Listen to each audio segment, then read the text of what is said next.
All right, a little bit about Halee before she comes up, our melodic multitasker.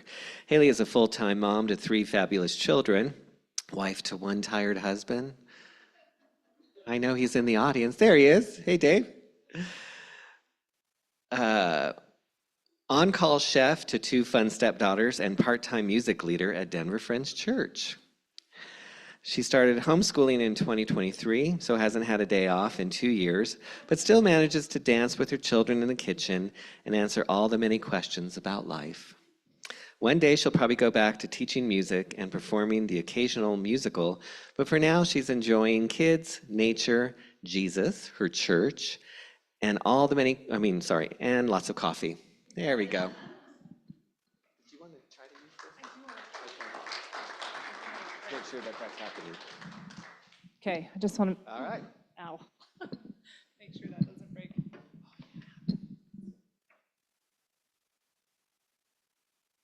This is why I married this guy. Now, I'm not going to say it's an irrational fear of the ocean because I feel like there are very many rational reasons to fear the ocean. So I'd call it a healthy fear, but not just of the ocean, of really any large body of water. Because the waves and the sinking and the swimming and the struggling and the sharks, there's a lot of things to fear. Healthy fear. When I think of the word uphold, it makes me think of water. Maybe because the water is a place where I do not feel confident. If I'm going to be in the water, I would like a hand or a human being or a trusty flotation device, like really close by. I love the beach. I will take off my shoes and I enjoy the warmth of the sand. And I'll walk in the water like right there, and it's great. I'm an okay swimmer, but if I can't touch, I just don't trust my strength. And I really especially do not trust the water, especially the ocean, because I've seen the waves and I have felt the pull of the current. My husband and I have had 3 really beautiful kids. 2 of them are redheads, like their mama. And the middle one is a blondie blonde. She's a towhead. And she was born with a congenital heart defect called hypoplastic left heart syndrome, which means she was born with half of a heart. So we knew when she was born that she would be requiring 3 open heart surgeries, and the first one would be the first week of her life. There are many times in my life where I have felt completely out of my depth, totally in over my head, but really nothing prepared me for the helplessness that I felt watching my tiny baby go through this very difficult first year of her life.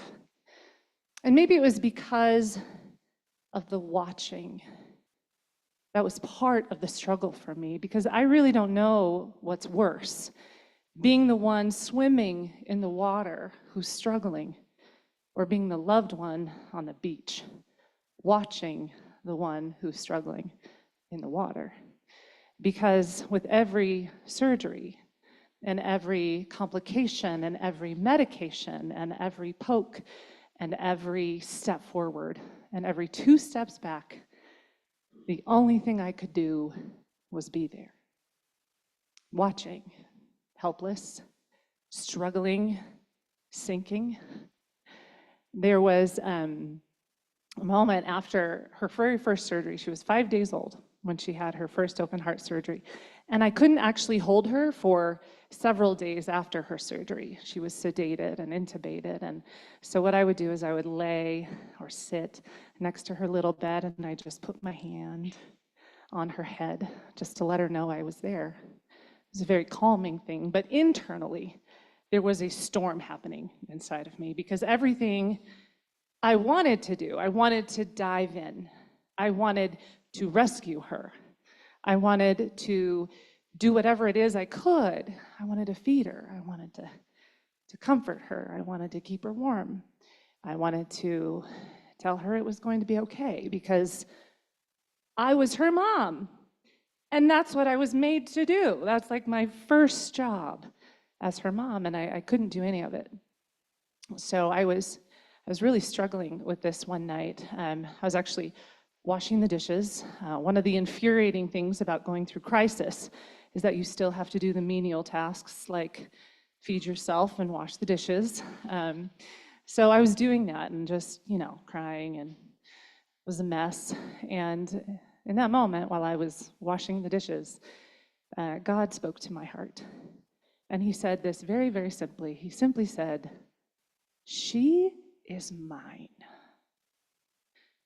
And those words just took a weight off of my shoulders that I couldn't even really understand.